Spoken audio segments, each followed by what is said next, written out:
everyone, and welcome to today's Forced Reading Author Visit. My name is Christine Gillian Sullivan, and I'm a volunteer with the Ontario Library Association's Forced Reading, Canada's largest recreational reading program. Each year, we have the incredible privilege of meeting a new group of talented authors, and this year's lineup is truly inspiring. We know that thousands of students will be tuning in to watch these sessions throughout the year, so whether you're joining us now or catching the recording later, we're so glad you're here. Today's session will have two parts. First, our nominee will share their presentation, and then we'll open it up for questions so we can get to know them and their work a little better. Don't forget, voting for all Forced Reading Awards happens in April. Personally, I like to encourage everyone to vote on April 23rd. That's World Book Day. So there's no better day to cast your ballot than on the occasion of an international celebration of books. Our 2026 Forced Reading Festival and Digital Awards celebrations take place May 12th and May 12th through 14th in Toronto. You can find all the details at forcedofreading.com. Now let's get started. We're delighted to have with us today Vicki Grant, author of Death by Whoopee Cushion, nominated for a Silver Birch Fiction Award. Vicki's novels have been translated into 20 languages, won a Forced Reading Red Maple Award, the Arthur Ellis Prize, as well as Young Canada Reads. They've also been shortlisted for the Edgar, the Children's Book of the Year, and many Forced Reading Awards.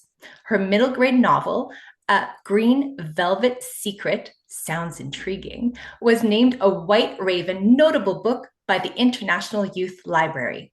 Her latest novel, Death by Whoopee Cushion, is a middle grade mystery about science, murder, and, well, flatulence. It was recently chosen as a Junior Library Guild Gold Standard selection. She lives in Halifax, Nova Scotia. Please join me in giving a warm Forced Reading welcome to Vicki Grant. Hi, Christine. Thanks so much for that. I'm just going to share my screen here, and then and I have a little presentation for you. There we go. Yes, I'm delighted to be here. Thanks so much for that lovely introduction. As Christine said, I am an author and I live in Halifax, Nova Scotia.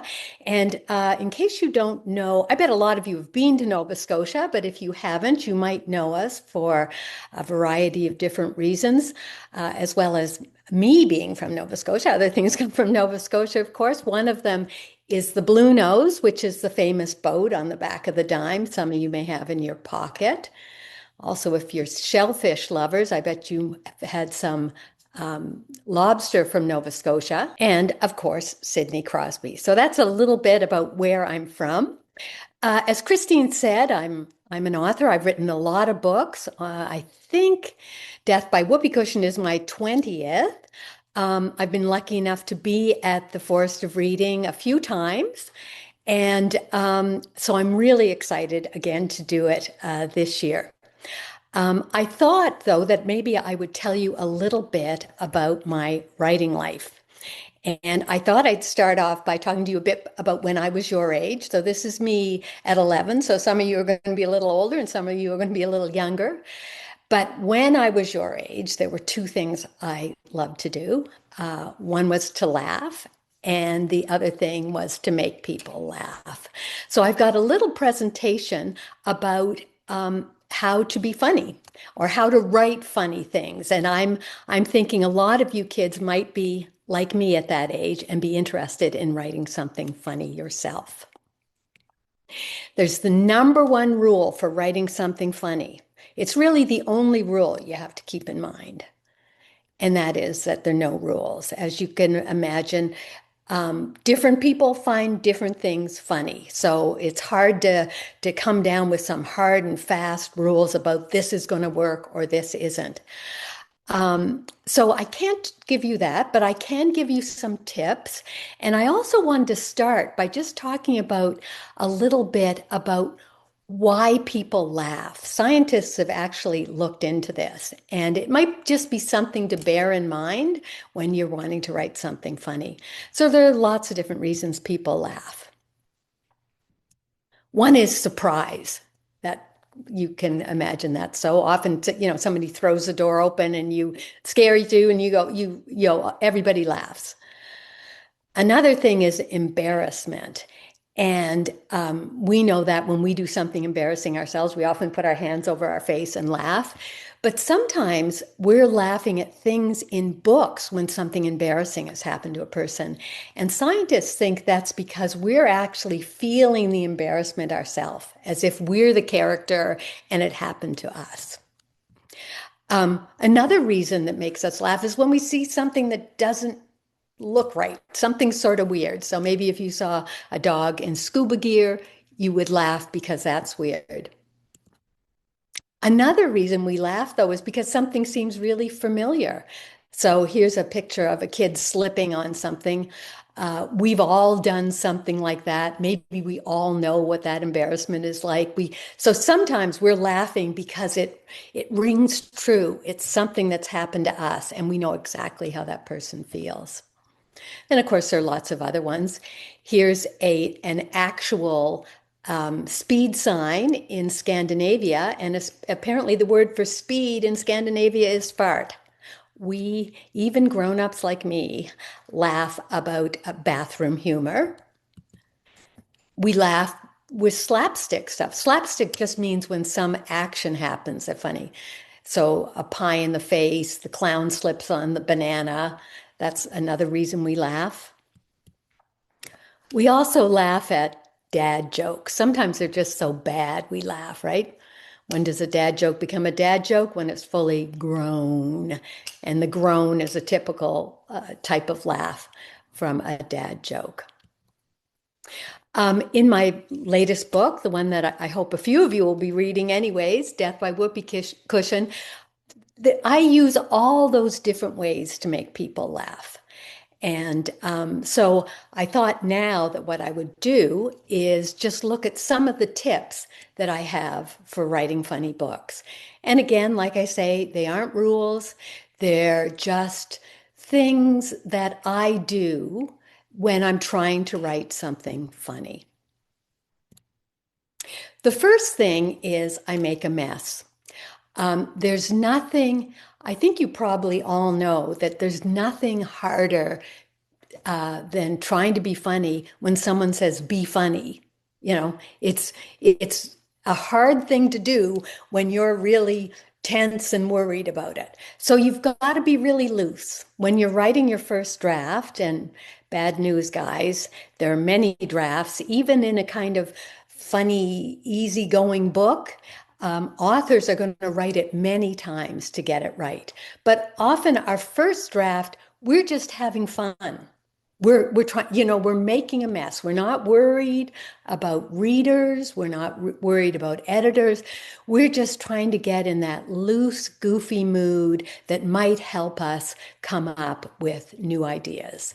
And I think the best example of it for kids might be, maybe some of you have that experience when you're walking home with a bunch of friends and you're goofing around and people are saying crazy things, and the weirder they are, the more you're laughing.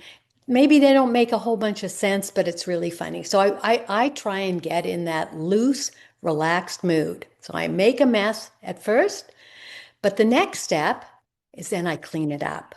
So obviously, if it were just me writing crazy things and hoping that that's a book, it wouldn't work. I have to go back and make sure that the sentences make sense, make sure I'm using the right words, make sure I'm not going on too long, or make sure I've explained enough that people understand what's going on.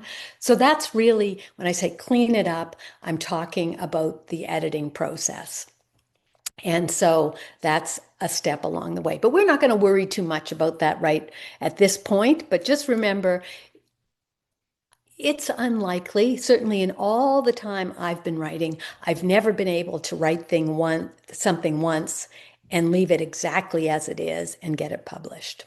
I actually, to tell you the truth, really like the editing process because um, I know that anything I do at this stage is going to make things better. The other thing I would say right off the bat, I want to get this out early, is you punch up. That's an expression that comedians use, and it means you don't take pot shots at people who are vulnerable.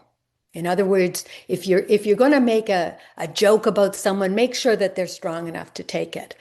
I would go farther than that and say don't punch at all. I mean, we talk about punchlines, but that doesn't mean you have to be mean.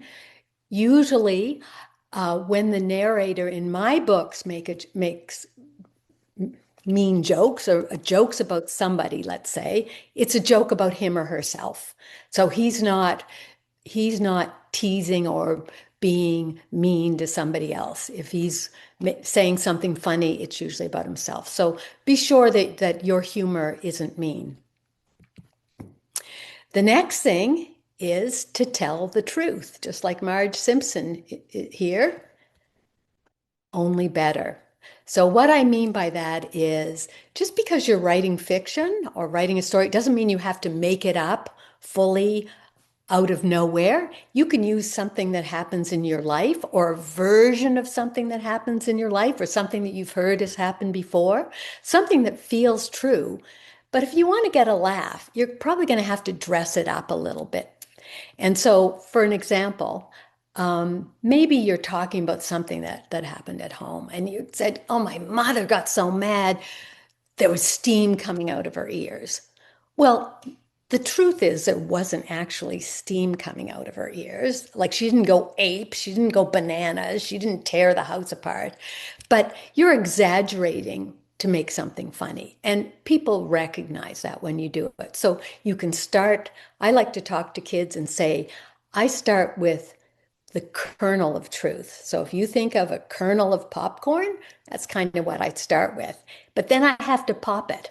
I have to add flavorings. I have to add butter and dill pickle flavoring to make it good. So that's what I do with my story ideas. The other thing is uh, to study comedians or study someone that you think is funny. Maybe it's an actor on in a movie. Maybe it's your big sister. Maybe it's someone else you know. And you'll see that a lot of what makes a joke funny is the delivery, is how it's said. And when you listen to comedians, you'll find that they often stop. They often pause. They don't go racing through their joke to the end. And they sometimes the pause is what makes the joke funny. So I say here it's all about the beat. So you want rhythm, you want pauses, you want a change of pace. Maybe you want to change the tone or how loud it's said.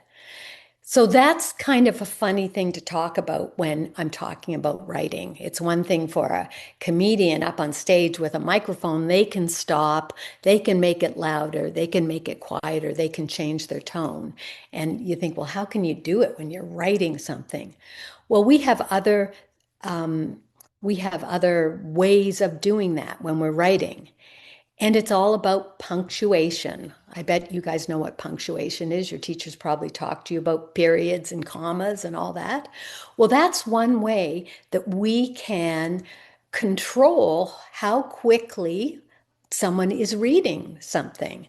So some of the punctuation we can use are the dot, dot, dots that you maybe are more familiar with on your phone, but those are called ellipses. That means somebody is pausing when they're saying something, or a dash, or a period, or maybe we can put it in brackets, and that's sort of like somebody whispering on the side.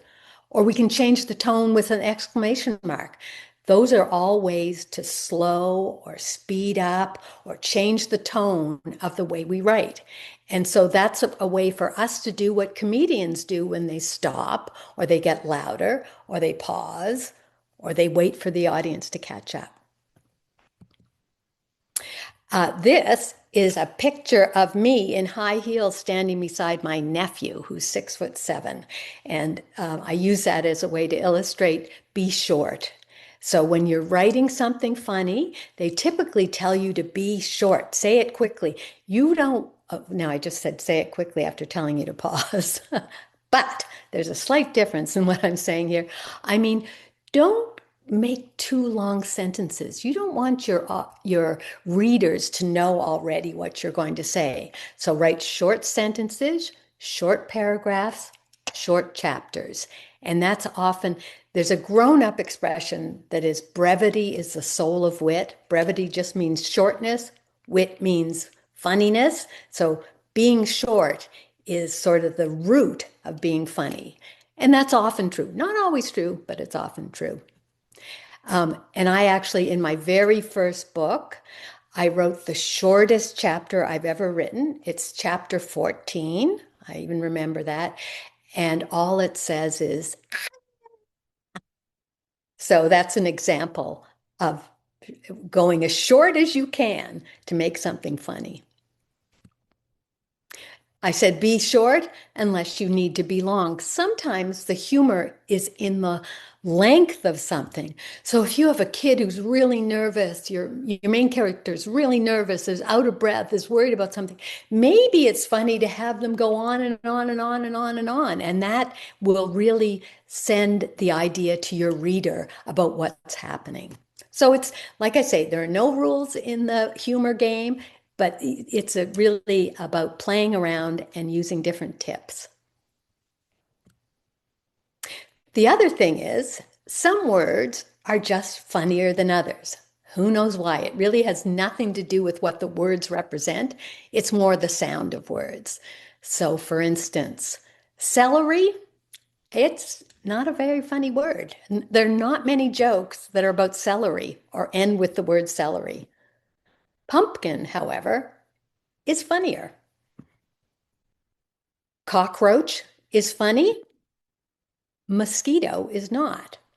I don't know if you can see right off the bat what's common about the funny words and the words that aren't funny, but often it has to do with the sound of the vowels. If they have really hard sounds, like a K or a hard C, a P, a T, st, z, those sounds, for whatever reason, I don't know, but those are funnier words. And so if you just want a punchline with a little and give it a little more zing, see if you can change the word. If you're wondering if you should say raisin or cucumber, I'd go with cucumber. It's just more likely to get a laugh. Who knows why? Okay, so this is another thing. Here's a picture of perfume. And I don't know if you know it, but perfume, we always think of it as being flowery or smelling like the ocean or something wonderful like that. But weirdly, perfume always has something in it that doesn't smell very nice, just below the surface. So often they use cat pee or whale vomit or, something like that. And if you didn't have that, the smell wouldn't be as nice. In a weird way, there's something like that that works with humor too. That if it's just funny, funny, funny, if you're just trying to get laughs every time, it doesn't work as well as if you have sort of other emotions. If you have something that's kind of sad or something that's scary or something that's a little bit darker. And like I said, I've written a lot of books. All my books, even though I like to think they're funny, they always have something. For me, it's usually something kind of sad in it. So my last book, A Green Velvet Secret, is about a girl whose grandmother dies. That's very sad. The girl is heartbroken by it, but that also um, allows me to do some funny things or is a nice backdrop for funny things. The truth is, bad things happen to everybody, even people with fabulous sense of humor, even people who like to laugh all the time. So this is a girl who's funny, Her friends are funny, her grandmother was funny, and now she's dealing with something that's difficult. And I would say that's true of almost all my books. I showed you my first book, The Puppet Wrangler, and it's about a girl who gets sent away from her family because something bad happens. But it's a funny book as well. And I could almost go through, and likewise, Dead End Job. Sorry, not Dead End Job. That was another one of my books. Death by Whoopee Cushion has something sad happen in it. So don't be afraid to use other emotions, ones that you don't think of as being happy or funny. They actually might be a really good way. So the darkness of those emotions can help highlight the lightness of the humor that you use.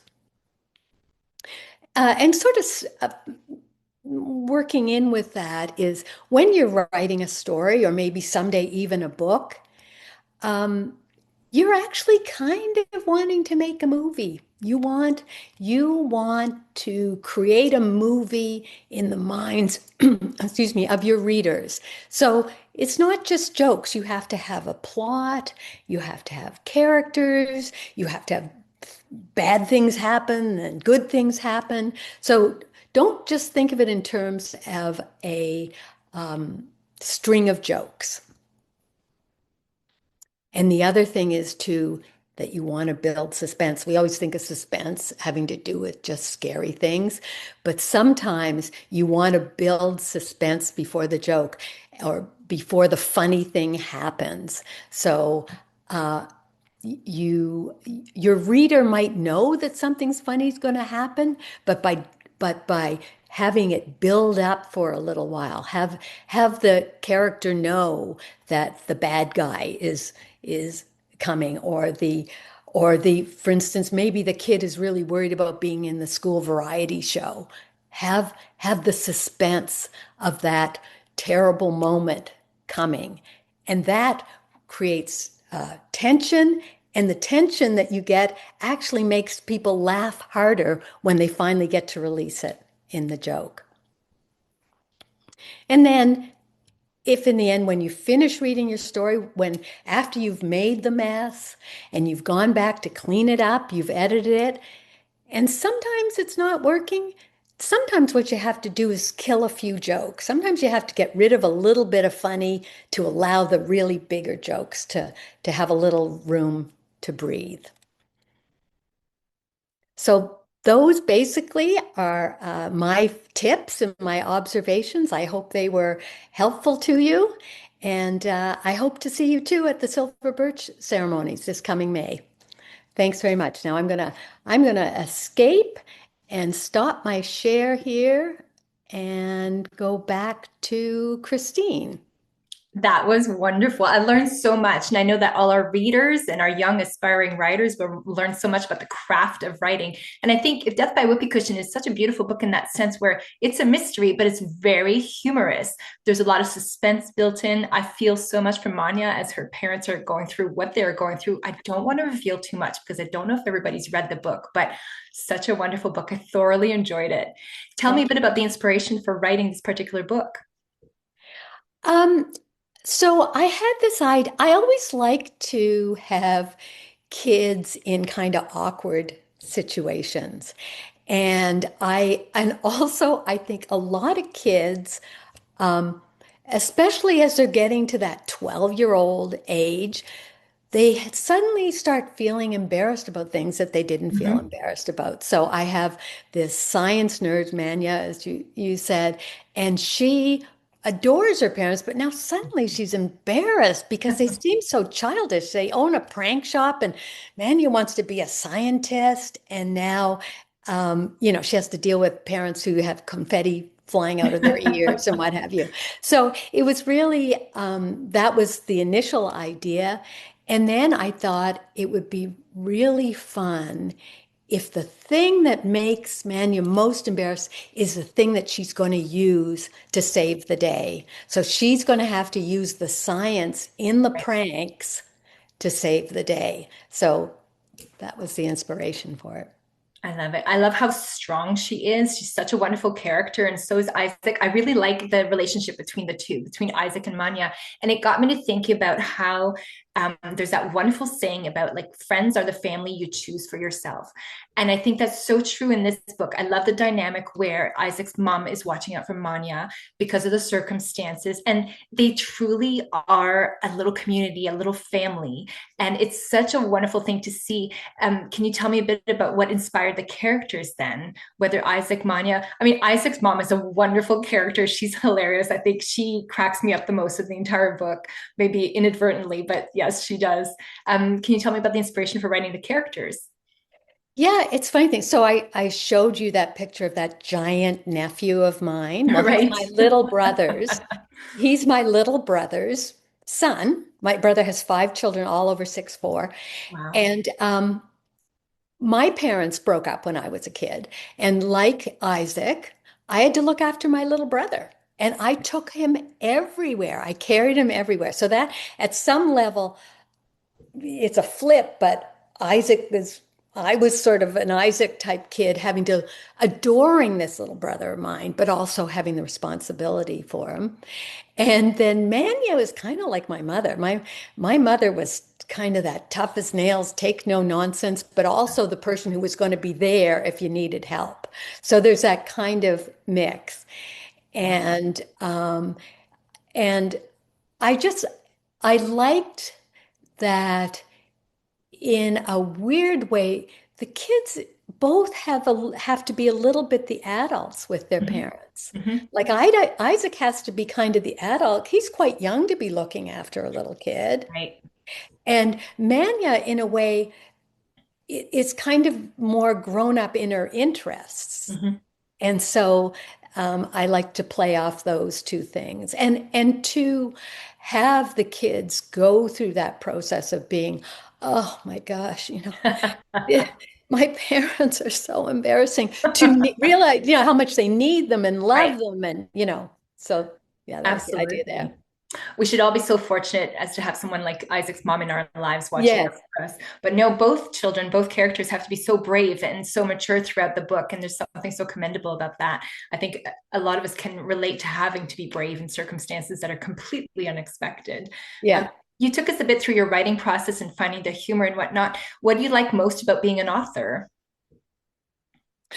Oh, do you know what? I think probably that I'm still the bossy little girl I once was. Because in a weird way, when you're an author, you get to make up the world and move all these people around and solve the solution to all the problems. Like I think it's sort of that problem solving Right, of it. right. And, in a weird way, I didn't do a lot of writing really when I was a kid, but I did a lot of sort of creative stuff.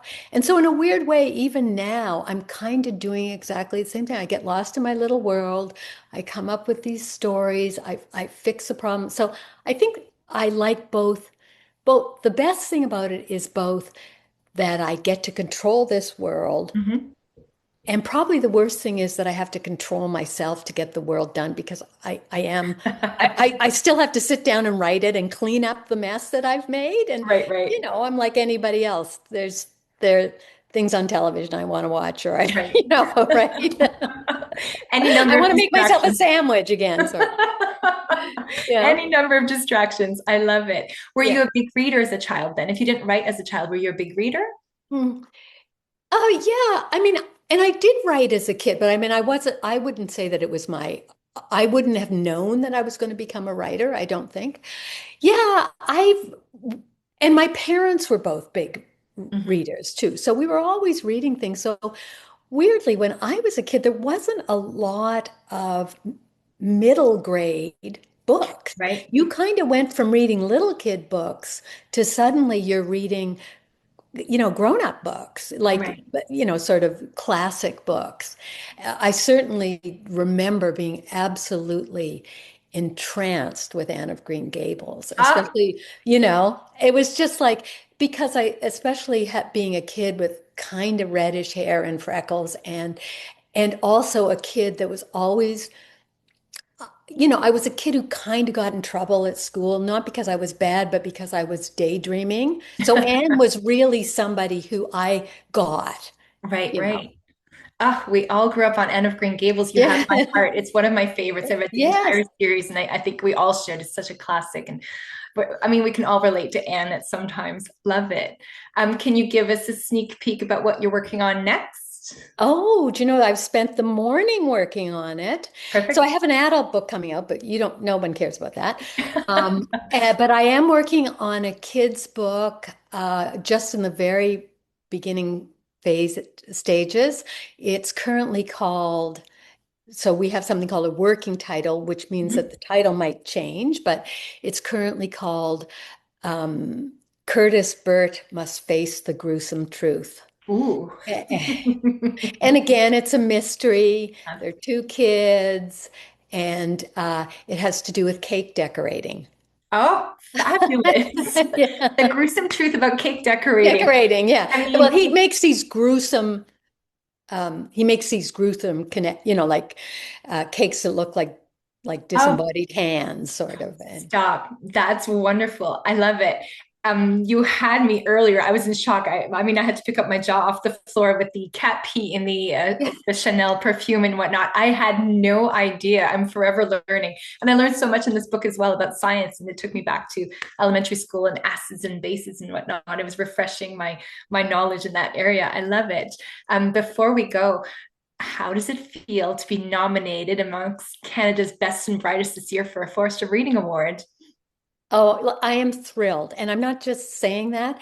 Really, it is absolutely the biggest and best festival to go to. And weirdly, my very first book got nominated, and I wasn't in the book business really at that point. And someone said, "How does it feel to be nominated for the Silver Birch?" And I would sort of think, the Silver Birch? How come I didn't get nominated for the Golden Birch? I had no idea that what a big deal it was.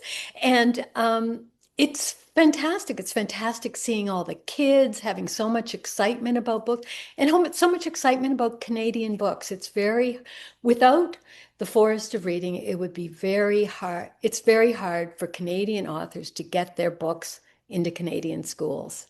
And so I love it for me. I love it for our book business in general. I love it for the kids. I love seeing so many kids happy and excited about books. Incredible. Well, we hope to see you, all of us hope to see you in May in Toronto. I look forward to it. I mean, what a great celebration, like you said, of Canadian literacy. It's not just a rock star concert. I compare it to the Oscars for kids living in Canada. It's such a tremendous event. So we hope to see you in May. Thank you so much for your time today, and congratulations on your nomination. That's Thank you. fabulous. I thoroughly enjoyed the book. I know all our young readers will as well. So thank you so much, Vicki, for sharing your time, your stories, your creativity with us today. What an incredible opportunity for Forest of Reading participants across the country to connect with you. So, my friends, don't forget to visit forestofreading.com. So, again, forestofreading.com to see the full lineup of upcoming author and illustrator sessions, activities, and everything you'll need for this year's Forest program. Keep reading, keep exploring new stories, and we can't wait to see you at the next visit. Bye, everyone.